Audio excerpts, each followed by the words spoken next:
ॐ गं गणपतये नमः।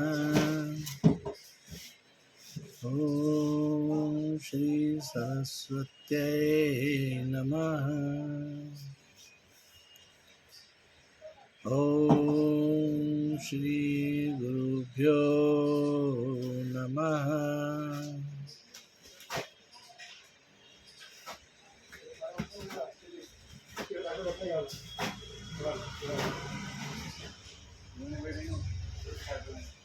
श्री स्वामी निश्चल दास प्रणीत विचार सागर। संपादक एवं रूपांतरकार आचार्य डॉक्टर किशोरदास स्वामी। प्रमाणों का निरूपण। प्रसंग से प्राप्त प्रमाणों का निरूपण करना भी आवश्यक है। जो किसी वस्तु का यथार्थ ज्ञान करा दे उसे प्रमाण कहते हैं। प्रमेय सिद्धि प्रमाणादि ही। प्रमाण से प्रमेय की सिद्धि होती है और प्रमेय नाम उस वस्तु का है जिसे प्रमाण सिद्ध करता है। उदाहरण के लिए यदि अंतःकरण की वृत्ति घटाकार तो हो पर घट के साथ वृत्ति का संबंध न हो, किंतु वृत्ति अंदर ही अंदर वह घट का परोक्ष ज्ञान कहलाता है। यह घट है, यह अपरोक्ष ज्ञान है। यह घट है या वह घट है, यह परोक्ष ज्ञान का आकार है। यद्यपि स्मृति ज्ञान भी परोक्ष ज्ञान ही है, तो भी स्मृति ज्ञान तो संस्कारजन्य होता है। संस्कारजन्यम ज्ञानम स्मृति ही। और अनुमिति आदि परोक्ष ज्ञान प्रमाणजन्य होते हैं। इतना ही इनमें अंतर होता है। और वेदांत में आत्मज्ञान शब्द प्रमाण से होता है। यथा तत्वमसि। अब यह विचार है कि कौन सा चिंतन या दर्शन कितने प्रमाण मानता है। पहला चार्वाक एकमात्र प्रत्यक्ष प्रमाण को मानता है, अनुमान को वह नहीं मानता। वह तो जानवर से भी गया बीता है। एक बैल है, आप उसे हरा हरा घास दिखाइए, वह अनुमान करता है कि यह व्यक्ति मुझसे प्रेम करता है, घास खिलाएगा, वह आपके पास चला आएगा। डंडा दिखाइए तो डंडे से अनुमान करता है कि मुझे मारना चाहता है, आपसे दूर चला जाएगा। पर चार्वाक प्रत्यक्ष तक सीमित है। दूसरा, वैशेषिक शास्त्र के प्रवर्तक कणाद प्रत्यक्ष और अनुमान दो प्रमाणों को मानते हैं। परमाणु का आविष्कार करने वाले वैशेषिक ही हैं। तीसरा, सुगत नाम बुद्ध का है, जिसका अर्थ है सुंदर ज्ञान और गति वाला। ये भी कणाद की तरह प्रत्यक्ष और अनुमान दो प्रमाण मानते हैं, क्योंकि अकेला प्रत्यक्ष प्रमाण ही मानने पर तो प्राण और इंद्रियों की तृप्ति चाहने वाले व्यक्ति की भोजन में प्रवृत्ति ही न होगी। कारण कि अभुक्त भोजन में जिसने भोजन किया ही नहीं, उसकी तृप्ति कैसे होगी। तृप्ति में कौन कारण है। यह ज्ञान प्रत्यक्ष प्रमाण से पैदा होने वाला ज्ञान तो है ही नहीं। और जो भोजन करता है वह तृप्त होता है, उस तृप्ति में भोजन कारण है। यह बात अनुभव सिद्ध है। जिसने भोजन न किया हो वह भी अनुमान से इस बात को जान लेता है कि यदि मैं संतृप्त होना चाहता हूँ तो मुझे भोजन करना ही चाहिए। अतः भोजन से होने वाली तृप्ति में अनुमान भी मानना ही पड़ेगा। इस प्रकार कणाद और सुगत मत के अनुयायी प्रत्यक्ष और अनुमान दो प्रमाण स्वीकार करते हैं। अतः बौद्ध तथा वैशेषिक दो प्रमाण मानते हैं। चौथा, सांख्य शास्त्र के प्रणेता कपिल मत के अनुयायी तीसरा शब्द प्रमाण मानते हैं, क्योंकि यदि प्रत्यक्ष और अनुमान दो ही प्रमाण माने तो दूर देश में जिसके पिता की मृत्यु हो गई है उससे कोई यथार्थ वक्ता आकर कहने लगे कि तेरे पिता की मृत्यु हो गई है, तब इस बात के श्रोता को अपने पिता के मरने का निश्चय नहीं होना चाहिए, क्योंकि दूसरे देश में स्थित पिता की मृत्यु का प्रत्यक्ष ज्ञान प्रत्यक्ष और अनुमान से हो नहीं सकता। अतः कपिल मतानुयायी प्रत्यक्ष, अनुमान और शब्द ये तीन प्रमाण मानते हैं। दूर होने वाली वस्तु का ज्ञान शब्द से होता है। पांचवा, न्याय शास्त्र के अनुयायी गौतम मत को मानने वाले चौथा उपमान प्रमाण भी मानते हैं। इनका कहना है कि यदि प्रत्यक्ष आदि तीन ही प्रमाण माने जाएं तो जिसने गवय यानी नीलगाय को तो देखा नहीं है, किंतु किसी वनवासी से सुन रखा है कि गो सदृशो गवयः, यानी गौ जैसा गवय होता है। वही व्यक्ति जब कभी वन में जाता है और गवय उसे दिखाई देता है तब उसे वनवासी के द्वारा कहे हुए गौ जैसा गवय होता है वाक्य के अर्थ का स्मरण होता है। इस स्मरण के बाद उसे ज्ञान हो जाता है कि यह पशु गवय है। बिना वाक्य के सुने ऐसा ज्ञान नहीं होना चाहिए। अतः ऐसे विलक्षण ज्ञान का कारण उपमान प्रमाण भी मानना पड़ता है। छठवां, पूर्व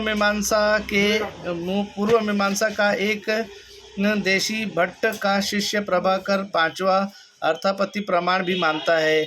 दिन में भोजन न करने वाले मनुष्य का मोटापा देखकर ऐसा ज्ञान होता है कि यह पुरुष रात के समय भोजन अवश्य करता होगा। रात को भोजन किए बिना दिन में भोजन न करने वाले व्यक्ति के शरीर में मोटापा नहीं हो सकता। यह रात्रि को जो खूब तन कर जो रबड़ी मलाई आदि खाता है उसी का फल मोटापा है। रात्रि का भोजन उसका संपादक है। संपादक रात्रि भोजन के ज्ञान का कारण स्थूलता का ज्ञान अर्थापत्ति प्रमाण है। पांचवा, पूर्व मीमांसक भट्ट जी ने छठा अनुपलब्धि प्रमाण भी मानते हैं और वेदांत भी 6 प्रमाण स्वीकार करता है। अनुपलब्धि प्रमाण का यह प्रयोजन है कि इससे घर आदि में घट आदि के अभाव का ज्ञान होता है। वहाँ जिन पदार्थों की प्रतीति नहीं होती उनके अभाव का ज्ञान होता है। किसी वस्तु का प्रतीत न होना इसे अनुपलब्धि कहते हैं। घट की अनुपलब्धि अप्रतीति से घट का अभाव निश्चित होता है। ऐसे पदार्थों के अभाव के निश्चय का कारण जो पदार्थों की अप्रतीति वही अनुपलब्धि प्रमाण है। कौन दार्शनिक किस रूप में कितने प्रमाण मानता है? चार्वाक 1, बौद्ध तथा वैशेषिक 2, भासर्वज्ञ या न्यायसार आदि के रचयिता एवं सांख्य 3, नैयायिक 4, प्रभाकर 5, भट्ट और वेदांती 6। पौराणिक संभव तथा ऐतिहत को मिलाकर 8 प्रमाण मानते हैं। वेदांत में प्रवेश के लिए प्रमाणों का ज्ञान होना ही चाहिए क्योंकि परम तत्व प्रमेय आत्मा यानी आत्मा का स्वरूप प्रमाणों से ही निखरता है। प्रमाण लक्षण। प्रमा ज्ञान के कारण जो प्रमाण कहते हैं स्मृति से भिन्न जिसका बाध न हो सके ऐसे अर्थ को विषय करने वाला ज्ञान प्रमा है। स्मृति ज्ञान प्रमा नहीं कहा जा सकता क्योंकि प्रमा ज्ञान प्रमाता के आश्रित होता है और स्मृति प्रमाता के आश्रित नहीं होती किंतु साक्षी के आश्रित मानी गई है। भ्रांति ज्ञान और संशय भी साक्षी के आश्रित ही माने गए हैं। इसलिए स्मृति ज्ञान, भ्रांति ज्ञान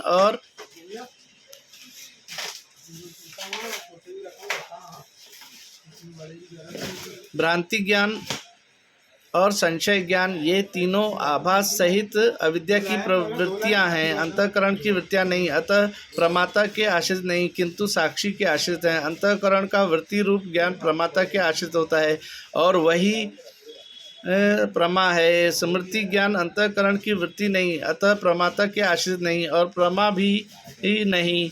इसलिए प्रमा के लक्षण में स्मृति से भिन्न कहा है। अबाधित अर्थ को विषय करने वाला तो स्मृति ज्ञान भी है पर स्मृति ज्ञान स्मृति से भिन्न नहीं। स्मृति से भिन्न अबाधित अर्थ को विषय करने वाला ज्ञान प्रमा है। यह प्रमा का निर्दुष्ट लक्षण है। कुछ लोग स्मृति ज्ञान को भी प्रमा मानते हैं। इसके ऊपर कोने में 1 लिखा है। इस 1 का इनका संग्राहक श्लोक इस प्रकार है। चार्वाकस्तावदेकं द्वितीयमपि पुनर्बौद्धः वैशेषिको दोः भासर्वज्ञश्च सांख्यस्त्रियतय मुदयनाद्याश्च तुष्कं वदन्ति।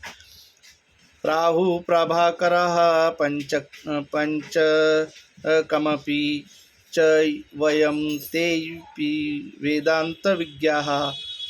षष्ठकं पौराणिकास्त्वष्टकमभिदधिरे संभवैतीययोगात्। मानमेयोदय 1/6। एक अनुभव जन्य संस्कारों से स्मृति पैदा होती है। वहाँ जो ऊपर 1 लिखा था उसका अभी अर्थ पढ़ते हैं। कुछ लोग स्मृति ज्ञान को भी प्रमा मानते हैं। वहाँ ऊपर एक लिखा है, उसका अर्थ अनुभवजन्य संस्कारों से स्मृति पैदा होती है। अनुभव दो प्रकार का है, भ्रम रूप और यथार्थ रूप। भ्रमात्मक अनुभव जन्य संस्कारों से जो स्मृति होती है वह अविद्या की वृत्ति है, साक्षी के आश्रित है, प्रमाता के आश्रित नहीं। किंतु यथार्थ अनुभव जन्य संस्कारों से जन्य स्मृति अंतःकरण की वृत्ति होती है और प्रमाता के आश्रित होती है, इसलिए उनमें प्रमाता का व्यवहार भी होता है।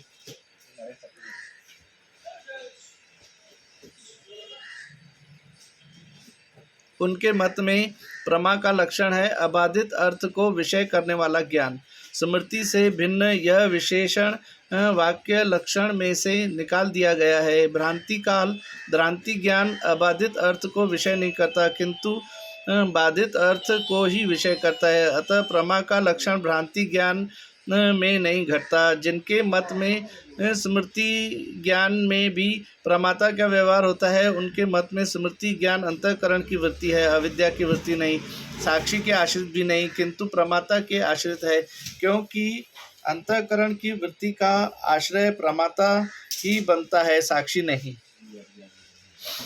इस प्रकार स्मृति ज्ञान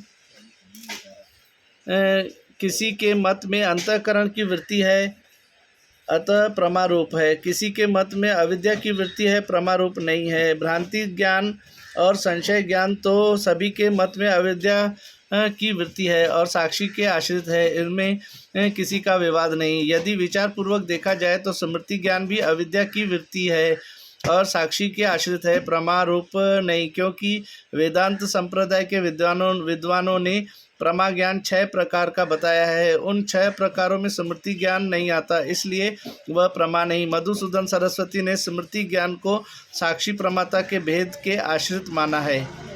प्रमा लक्षण: पहला प्रत्यक्ष प्रमा, दूसरा अनुमिति प्रमा, तीसरा उपमिति प्रमा, चौथा शाब्दी प्रमा, पांचवा अर्थापति प्रमा और छठवां अभाव प्रमा। ये 6 प्रमाएँ हैं। पूर्वोक्त प्रत्यक्ष आदि 6 प्रमाण क्रम से इनके कारण हैं। प्रत्यक्ष प्रमा का जो कारण वह प्रत्यक्ष प्रमाण होता है। असाधारण कारण को करण कहते हैं। जो सब कार्यों का कारण होता है वह साधारण कारण कहलाता है। जैसे धर्म अधर्म आदि सब कार्यों के कारण हैं, इसलिए साधारण कारण कहलाते हैं। जो सब कार्यों का कारण नहीं बनता पर किसी एक का कार्य का कारण है वह असाधारण कारण है। जैसे दंड माने डंडा। जैसे दंड सब कार्यों का कारण नहीं, पर घट, करुआ, तश्तरी, हंडिया आदि विशेष कार्यों का कारण है, अतः दंड असाधारण कारण है और घट का कारण भी है। वैसे ही प्रत्यक्ष प्रमा के ईश्वर इच्छा आदि साधारण कारण हैं, क्योंकि ईश्वर आदि सब कार्यों के कारण हैं। इनके बिना कोई कार्य हो नहीं सकता, अतः ईश्वर आदि साधारण कारण हैं। इसके ऊपर एक लिखा है। पहला, ईश्वर आदि साधारण कारण है में आदि पद से न्याय शास्त्र द्वारा कथित शेष साधारण कारण विवक्षित हैं। ईशस्तज्ञान यत्नेच्छा कालो दष्टम द्रव्येव च प्राक् प्रतिबंधका भावो कार्य साधारण स्मृतः। पहला ईश्वर, दूसरा ईश्वर का ज्ञान, तीसरा ईश्वर का यत्न, चौथा ईश्वर की इच्छा, पांचवा काल, छठवां अदृष्ट, सातवां 10 दिशाएं, आठवां प्राग भाव, नवा प्रतिबंध का भाव। ये 9 सभी कार्यों के साधारण कारण हैं। नेत्र आदि इंद्रियां प्रत्यक्ष प्रमा के असाधारण कारण हैं और कारण भी हैं, अतः नेत्र आदि इंद्रियां प्रत्यक्ष प्रमाण हैं। यद्यपि वेदांत सिद्धांत में इंद्रियों को प्रमा ज्ञान की कारणता कहना बनता नहीं, क्योंकि चेतन के 4 भेद हैं। पहला प्रमा चेतन, दूसरा प्रमाता चेतन, तीसरा प्रमिति चेतन और चौथा प्रमेय चेतन। प्रमिति चेतन को प्रमा चेतन भी कहते हैं। प्रमा नाम विशुद्ध ज्ञान स्वरूप चेतन का है, वह नित्य शाश्वत अनादि है, इंद्रिय जन्य नहीं। यह अतः इंद्रिय उसका कारण नहीं, तो भी चेतन में प्रमा व्यवहार की संपादक वृत्ति भी प्रमा है और उसका कारण इंद्रियां हैं। देह के मध्य में होने वाले अंतःकरण से अवच्छिन्न चेतन को प्रमाता कहते हैं। वही अंतःकरण नेत्र आदि इंद्रियों के द्वारा शरीर से बाहर निकलकर जितनी दूर घट आदि विषय होते हैं उतना ही लंबा परिमाण अंतःकरण का हो जाता है। वह आगे पड़े हुए घट आदि विषयों से मिलकर उन्हीं के आकार का सा आकार धारण कर लेता है। जैसे कुएं में होने वाला जल अरहट या जेट पंप आदि द्वारा बाहर निकलकर लंबे नाले के आकार का होकर बगीचे की क्यारियों में जाता है और उसका उन्हीं के आकार का सा आकार बन जाता है, वैसे अंतःकरण भी इंद्रिय रूपी क्यारी को प्राप्त होता है। शरीर से आरंभ करके घट आदि विषय तक अंतःकरण नाले के समान जो परिणाम उसे वृत्ति ज्ञान कहते हैं, उस वृत्ति ज्ञान से अवच्छिन्न चेतन को प्रमा चेतन कहते हैं। वृत्ति ज्ञान रूप अंतःकरण का परिणाम प्रमाण है। जैसे क्यारी में जल जाकर उसी के आकार का सा हो जाता है, वैसे घट आदि विषयों में वृत्ति जाकर उन्हीं के से आकार को प्राप्त हो जाती है, उससे अवच्छिन्न प्रमा चेतन है। ज्ञान के विषय घट आदि से अवच्छिन्न चेतन को विषय चेतन और प्रमेय चेतन भी कहते हैं। यह परिभाषा वेद के अर्थ को जानने वाले आचार्यों ने की है। अवच्छेदवाद में प्रमाता साक्षी। अवच्छेदवाद में प्रमाता साक्षी। अवच्छेदवाद को मानने वालों के मत में इतना भेद है, उनका कहना है कि अंतःकरण विशिष्ट चेतन प्रमाता है, वही कर्मों का कर्ता और फल का भोक्ता है। अंतःकरण उपहित साक्षी है। एक ही अंतःकरण प्रमाता का विशेषण है और साक्षी की उपाधि है। स्वरूप में जिसका प्रवेश हो ऐसी व्यावर्तक वस्तु विशेषण कहलाती है। पदार्थों को अलग करके वस्तु के स्वरूप को बताने वाला व्यावर्तक होता है, जिसे अलग करके बताया जाता है वह व्यावर्त्य है। जैसे नील घट है में घट का नीलापन विशेषण है, क्योंकि नील घट में नीलता का प्रवेश है और पीले सफ़ेद आदि से अलग करके जताती है, वह नीलता अतः व्यावर्तक है। नीलता घट का विशेषण है और घट परिच्छेद्य है, क्योंकि पीले सफ़ेद आदि से अलग करके बतलाया गया है। जो अलग करके जाना जाए उसे परिच्छेद्य कहते हैं। परिच्छेद्य को व्यावर्त्य और विशेष्य भी कहते हैं। दंडी पुरुष है में भी पुरुष का दंड विशेषण है। इस प्रकार प्रमाता का अंतःकरण विशेषण है, क्योंकि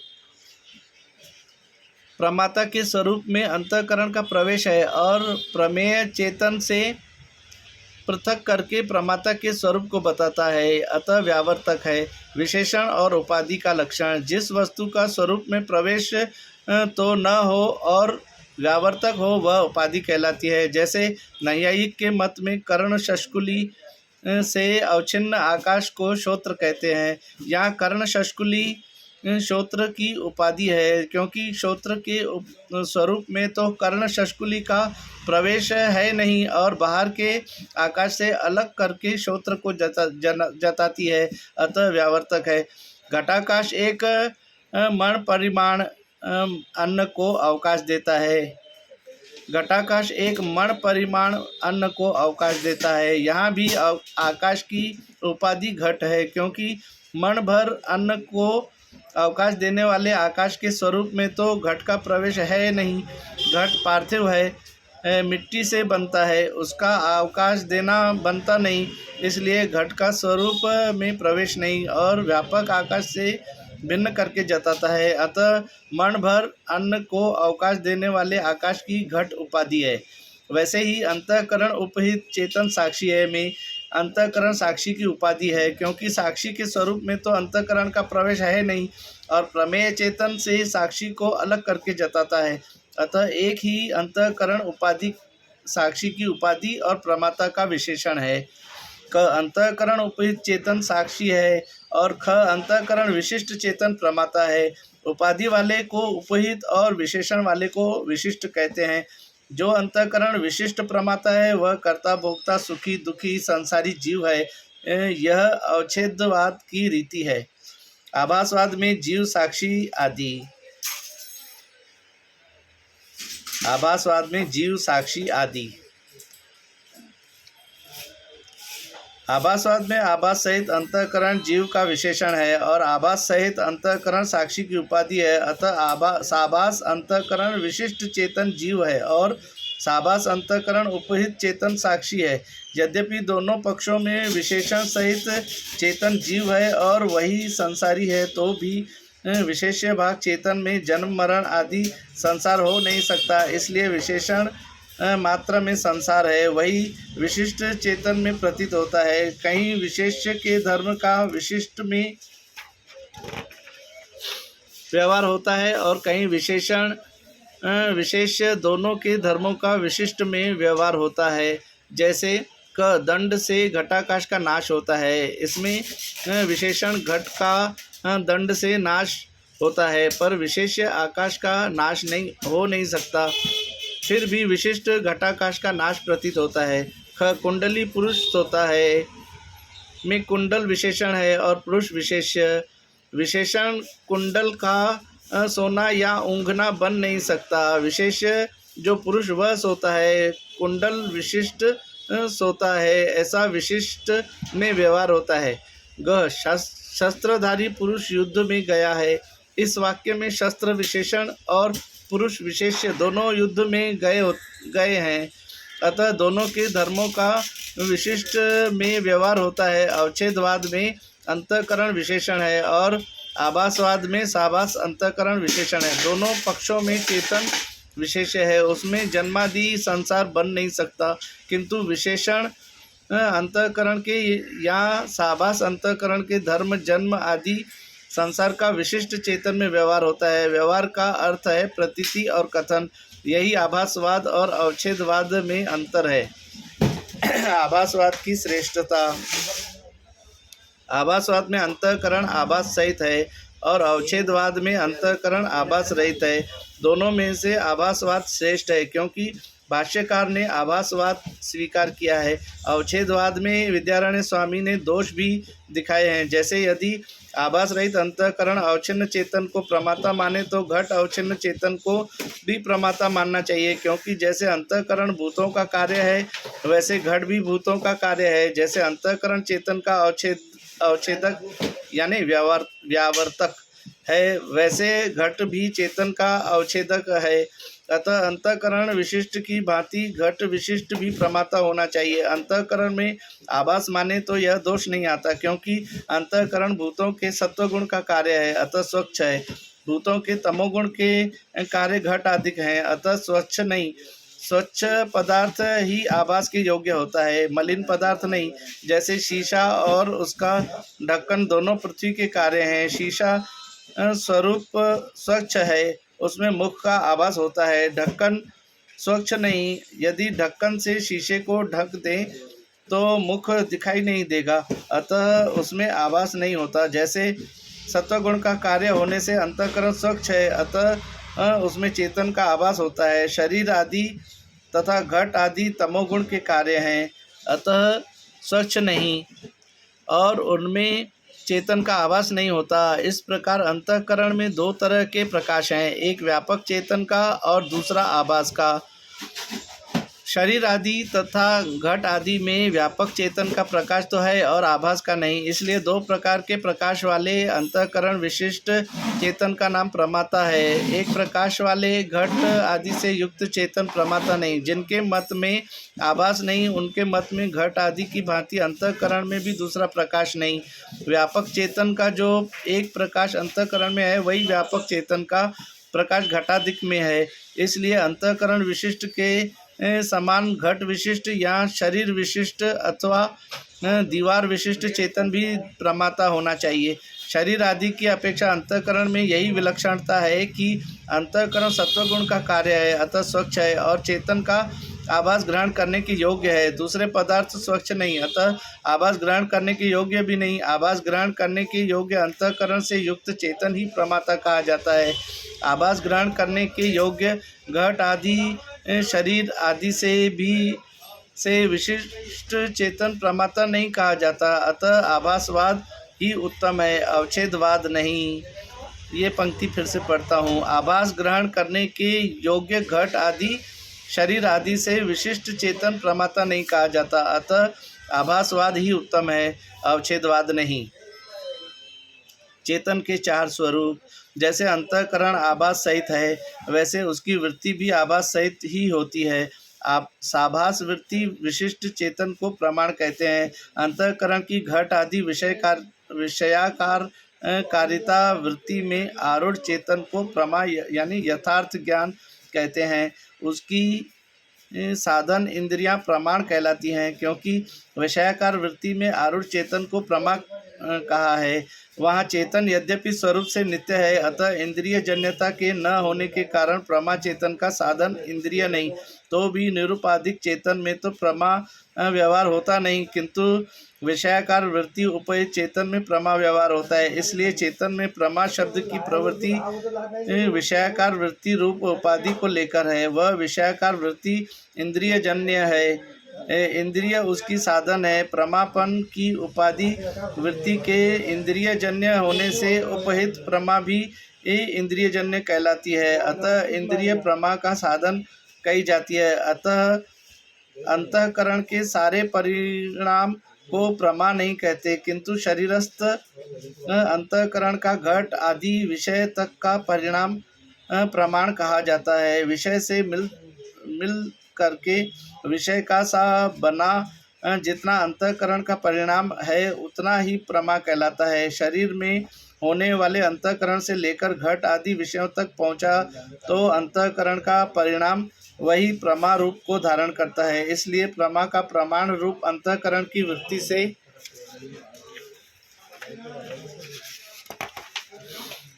अत्यंत भेद नहीं। इस प्रकार जहाँ बाह्य पदार्थों का प्रत्यक्ष ज्ञान होता है, वहाँ अंतःकरण की वृत्ति बाहर जाकर घट आदि विषयों के समान आकार रूप को धारण करती है। जब शरीर में होने वाले आत्मा का प्रत्यक्ष होता है, तब अंतःकरण की वृत्ति बाहर नहीं जाती, किंतु शरीर में ही वृत्ति आत्माकार हो जाती है। उस वृत्ति से आत्मा के आश्रित आवरण का नाश होता है। आत्मा अपने प्रकाश से ही उस वृत्ति में प्रकाशित होता है। इसी कारण से वृत्ति का विषय आत्मा को कहा है। चिदाभास रूप जो वृत्ति में फल है, उसका विषय आत्मा नहीं। इस प्रकार साक्षी आत्मा का स्वयं प्रकाश रूप से भान होता है, यह सिद्ध हुआ। इंद्रिय निरपेक्ष ब्रह्म ज्ञान। इंद्रिय निरपेक्ष ब्रह्म ज्ञान तत्व दृष्टि बोला। इंद्रिय के संबंध बिनु अहम ब्रह्म यह ज्ञान, कैसे वह प्रत्यक्ष प्रभु मोकू कहो बखान। 117वां दोहा। हे भगवान, इंद्रिय संबंध के बिना मैं ब्रह्म हूँ, यह ज्ञान कैसे हो सकता है? यह बात मुझे विस्तार पूर्वक समझाइए। 117वें दोहे का अर्थ, अर्थात आत्मा के अपरोक्ष ज्ञान से सारे अविद्या जाल का नाश होता है और परोक्ष ज्ञान से नहीं होता, यह पहले आपने कहा। इसके संबंध में प्रश्न उठता है कि ब्रह्म का ज्ञान प्रत्यक्ष नहीं होता, क्योंकि इंद्रिय जन्य ज्ञान ही प्रत्यक्ष होता है। ब्रह्म ज्ञान इंद्रिय जन्य नहीं हो सकता, क्योंकि नेत्र इंद्रिय से रूपवान या नील आदि रूप का ज्ञान होता है। ब्रह्म ऐसा है नहीं, अतः ब्रह्म का नेत्र इंद्रिय जन्य ज्ञान नहीं हो सकता। रामकृष्ण आदि की मनुष्याकार मूर्तियाँ यद्यपि रूपवती हैं, तो भी वे माया रचित हैं, मिथ्या हैं। वे मूर्तियाँ ब्रह्म नहीं। पुराणों में राम कृष्ण आदि को ब्रह्म रूप कहा है अवश्य, पर उनकी शरीर रूप मूर्तियों को ब्रह्म नहीं कहा। उनके शरीरों के अंदर होने वाले अधिष्ठान चेतन को ब्रह्म कहा है, ऐसा तात्पर्य है। रामकृष्ण आदि अवतार। शंका, सभी शरीरों का अधिष्ठान चेतन ब्रह्म है। यदि अधिष्ठान चेतन के अभिप्राय से श्री राम और श्री कृष्ण आदि की ब्रह्म रूपता कही हो, तो सभी शरीरों के अधिष्ठान के ब्रह्म रूप होने से मनुष्य, पशु, पक्षी आदि सभी ब्रह्म रूप हैं। तब तो इन्हीं के समान राम कृष्ण आदि भी हो जाएंगे। इसलिए राम कृष्ण आदि का अधिष्ठान ब्रह्म है। इस अभिप्राय से ब्रह्म रूपता नहीं कही गई, किंतु उनमें दूसरे जीवों से विशेषता है। यह सिद्ध करने के लिए उनके शरीर को ही ब्रह्म कह दिया गया है, ऐसा मानना ही युक्ति युक्त है। समाधान।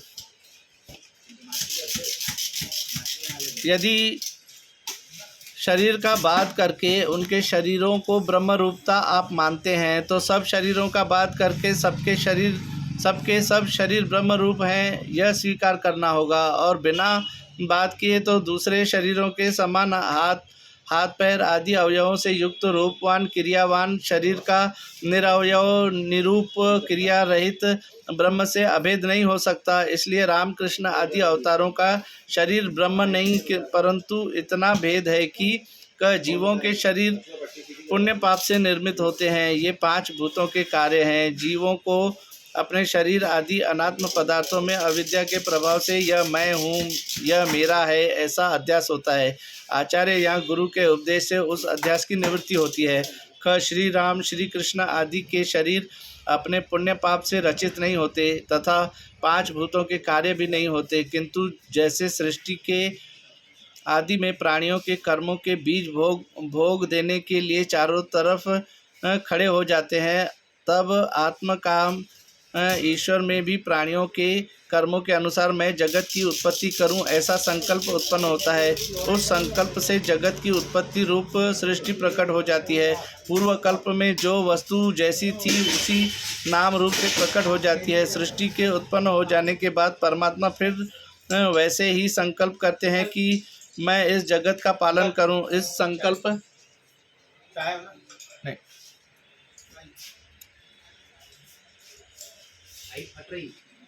संकल्प से वह जगत का पालन करता है। पालन का अर्थ है जिस जीव का जैसा कर्म होता है उसके अनुसार सुख दुख का प्रबंध कर देता है। उस पालन के संकल्प के समय उपासक पुरुषों की उपासना के बल से ईश्वर को ऐसा संकल्प होता है कि राम कृष्ण आदि नाम रूप के साथ ये मूर्तियाँ सबको प्रतीत हों और उनसे प्रीति हो। इस ईश्वर संकल्प से विशेष नाम रूप रहित ईश्वर में राम कृष्ण आदि नाम और पीताम्बरधारी आदि श्याम सुंदर के विग्रह रूप की उत्पत्ति होती है। वह विग्रह कर्मों के अधीन नहीं। यद्यपि राम कृष्ण आदि विग्रह से साधुओं की रक्षा होती है और उन्हें सुख मिलता है, दुष्टों का नाश होता है और उन्हें दुख मिलता है। सत्पुरुषों को जो सुख मिलता है वह उनके पुण्य का फल है, दुष्टों को जो दुख मिलता है वह उनके पाप का फल है। अतः सत्पुरुष और दूषित अंतःकरण वाले प्राणी पाप पुण्य के अधीन होते हैं। इस प्रकार अवतारों के शरीर साधु पुरुषों के लिए सुख का कारण होने से साधु पुरुषों के पुण्य की राशि या पुण्य पुंज से रचे गए हैं, वैसे ही असुर आदि असाधु पुरुषों के लिए दुख का कारण होने से उनके पापों से रचे गए हैं। अतः अवतारों के शरीर पुण्य पाप के अधीन नहीं, यह कहना बनता नहीं। फिर भी जिस जीव ने जैसे पूर्व शरीर में पुण्य पाप रूपी कर्म किए होते हैं उनका फल उत्तर शरीर में उस जीव के लिए सुख दुख के भोगने में हेतु होता है। शरीराभिमानी जीव का उत्तर शरीर उसके पूर्व शरीर में किए हुए पुण्य पाप के अधीन माना जाता है। वैसे ही रामकृष्ण आदि के शरीर यद्यपि साधु असाधु पुरुषों के पुण्य पाप से रचित हैं और उन्हीं के लिए सुख दुख के हेतु बनते हैं, परंतु रामकृष्ण आदि के शरीर रामकृष्ण आदि के पुण्य पाप से रचित अवतारी शरीर नहीं और उन्हें अपने शरीर से सुख दुख का भोग नहीं होता। अतः रामकृष्ण आदि के शरीर निजी पुण्य पाप के अधीन नहीं, यह हो सकता है। और भी बात है कि वैसे भूतों के परिणाम भी रामकृष्ण आदि के शरीर नहीं हो सकते, किंतु ये सब चेतन आश्रित माया के परिणाम हैं। यदि पंचीकृत भूतों के परिणाम मान लें तो शास्त्र में कहा हुआ कृष्ण के शरीर का रस्सी से न बंधना असंगत हो जाएगा। यद्यपि 5 भूतों से बने हुए सिद्धों और योगियों के शरीर में भी बंधन आदि नहीं होते, फिर भी योगियों के शरीर में पहले तो बंधन आदि होते ही हैं, बाद में योगाभ्यास रूप पुरुषार्थ से बंधन दाह आदि की योग्यता नष्ट हो जाती है। कृष्ण आदि के शरीरों में योगी की भांति किसी पुरुषार्थ से बंधन आदि का अभाव नहीं होता, किंतु उनके शरीर स्वभाव से ही बंधन आदि के योग्य नहीं होते, अतः वे शरीर भूतों के परिणाम नहीं होते। मांडुक्य भाष्य की टीका में श्री आनंद गिरी ने रामकृष्ण आदि के शरीरों को 5 भूतों का परिणाम बताया है। उनका कहना है कि वे स्थूल दृष्टि से दूसरे शरीरों के समान ही प्रतीत होते हैं। इसी अभिप्राय को लेकर हमने लिखा है, क्योंकि गीता के भाष्य में कहा है कि जीवों पर अनुग्रह करके देहधारियों की भांति माया के बल से परमात्मा कृष्ण रूप से प्रतीत होता है।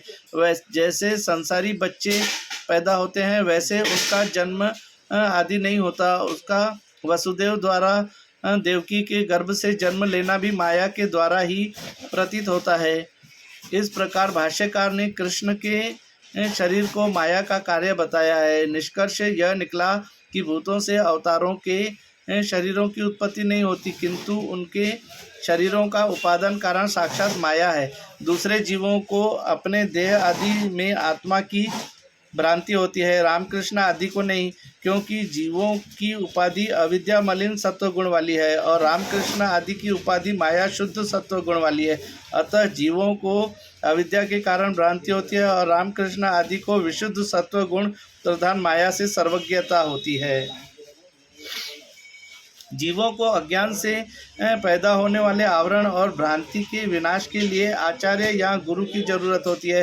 वे महावाक्यों का उपदेश देते हैं, इससे उन्हें आत्मा का ज्ञान होता है। पर रामकृष्ण आदि को न तो अंतःकरण पर आवरण होता है और न भ्रांति ही होती है, जिन्हें गुरु उपदेश से प्रकाशित होने वाले ज्ञान की भी आवश्यकता नहीं रहती। किंतु जैसे जीव को अंतःकरण की वृत्ति रूप ज्ञान होता है, वैसे ईश्वर को माया की वृत्ति रूप आत्मा का ज्ञान तो बिना उपदेश आदि के भी हो जाता है, परंतु उस ज्ञान से ईश्वर को कुछ प्रयोजन नहीं होता, क्योंकि जीवों को घट आदि के ज्ञान से आवरण का भंग होता है और घट आदि विषय का प्रकाश होता है। जब ब्रह्म रूप से जीवों को आत्मा का ज्ञान होता है, तब ज्ञान के विषय आत्मा का आवरण भंग ज्ञान से होता है और विषय आत्मा स्वयं प्रकाश है ही, अतः आत्मज्ञान से विषय का प्रकाश नहीं होता। वैसे ही ज्ञान स्वरूप ईश्वर को दूसरे किसी ज्ञान से कोई प्रयोजन नहीं। हीरे के समान वह अपने प्रकाश से चमकता है, क्योंकि माया का वृत्ति रूप अहम ब्रह्मास्मि ज्ञान का विषय तो ईश्वर का आत्मा वह आवरण रहित स्वयं प्रकाश है, अतः आवरण का भंग या विषय का प्रकाश स्वतः है। जैसे जीवन मुक्त विद्वानों के लिए निरावरण आत्मा को विषय करने वाली अंतःकरण की अहम ब्रह्मास्मि ऐसी वृत्ति आवरण भंग आदि प्रयोजन से रहित होती है, वैसे ही ईश्वर को भी आवरण भंग आदि प्रयोजन के बिना माया की वृत्ति रूप अहम ब्रह्मास्मि ऐसा ज्ञान उपदेश आदि के बिना ही हो जाता है। इस प्रकार रामकृष्ण आदि का जीवों से विलक्षण होना यही उनकी ईश्वरता है। तो भी उनका शरीर माया रचित है, अतः ब्रह्म नहीं किंतु मिथ्या है। माया ने उत्पन्न किया जो अवतारों का शरीर वह हाथ पांव आदि अवयवों सहित और रूप सहित है, उसकी कोई आकृति होती है, अतः उनका वह शरीर नेत्र इंद्रिय का विषय होता है। ब्रह्म का नेत्र आदि इंद्रियां विषय नहीं कर सकती। ब्रह्म को नेत्र आदि इंद्रियां विषय नहीं कर सकती। यच्चक्षुषा न पश्यति येन चक्षुषी पश्यति तदेव ब्रह्मत्वं विद्धि। इंद्रिय निरपेक्ष प्रत्यक्ष। वैसे ही त्वग इंद्रिय भी स्पर्श और स्पर्श के आश्रय को विषय करती है। ब्रह्म स्पर्श का आश्रय नहीं और स्पर्श भी नहीं, अतः त्वग इंद्रिय का विषय नहीं। रसना इंद्रिय से रस का ज्ञान होता है, नासिका से गंध का ज्ञान और श्रोत्र से शब्द का ज्ञान होता है। ब्रह्म रस गंध शब्द से विलक्षण है, अतः रसना घ्राण और श्रोत्र से ब्रह्म का ज्ञान नहीं हो सकता। कर्मेंद्रियां ज्ञान की साधन नहीं, किंतु वचन आदि क्रिया की साधन है, अतः इनसे तो किसी का भी ज्ञान नहीं होता। इस प्रकार भी किसी इंद्रिय से ब्रह्म का ज्ञान नहीं हो सकता। इंद्रियों से जो ज्ञान होता है वह ज्ञान प्रत्यक्ष है। प्रत्यक्ष का दूसरा नाम अपरोक्ष है, अतः ब्रह्म का अपरोक्ष ज्ञान भी नहीं बन सकता, किंतु शब्द से ब्रह्म का ज्ञान होता है। जो ज्ञान शब्द से होता है वह परोक्ष है, अतः ब्रह्म का ज्ञान भी परोक्ष ही होता है।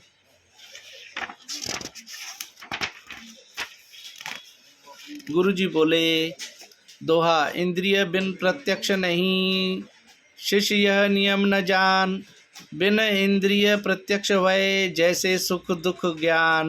118वां दोहा। हे शिष्य, इंद्रियों से ही प्रत्यक्ष ज्ञान होता है, यह कोई नियम नहीं। जैसे सुख दुख का प्रत्यक्ष ज्ञान बिना इंद्रियों के हो जाता है, वैसे ब्रह्म का भी प्रत्यक्ष ज्ञान बिना ही इंद्रियों के हो जाता है। अर्थात शब्द का उच्चारण करते ही ब्रह्म का ज्ञान हो जाता है। 118वें दोहे का अर्थ। गुरु का कहना है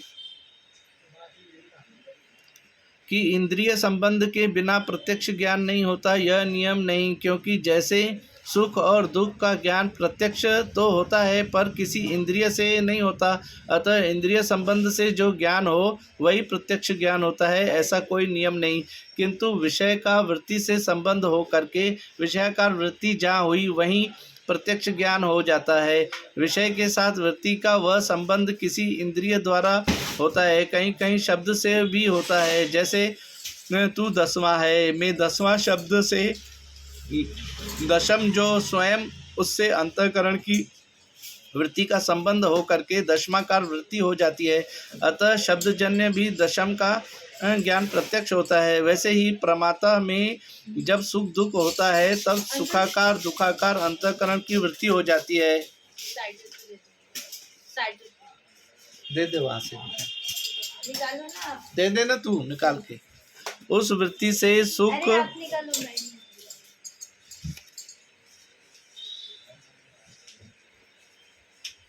2 पार्सल लाया है क्या?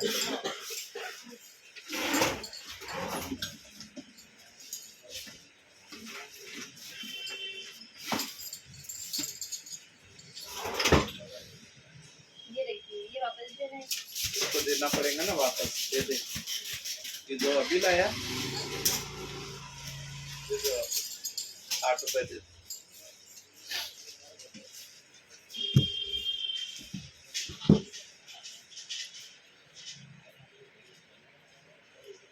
वैसे ही प्रमाता में जब सुख दुख होता है तब सुखाकार दुखाकार अंतःकरण की वृत्ति हो जाती है, उस वृत्ति से सुख दुख का संबंध हो जाता है, अतः सुख दुख का ज्ञान प्रत्यक्ष कहा जाता है। पहले पैदा हुए सुख दुख के नष्ट हो जाने के बाद जब पुरुष को उनकी याद आती है तब पुरुष के अंतःकरण की वृत्ति सुखाकार या दुखाकार तो होती ही है, पर वृत्ति के नष्ट हो जाने के कारण सुख दुख से संबंध नहीं रहता, अतः वह ज्ञान स्मृति रूप है, प्रत्यक्ष रूप नहीं।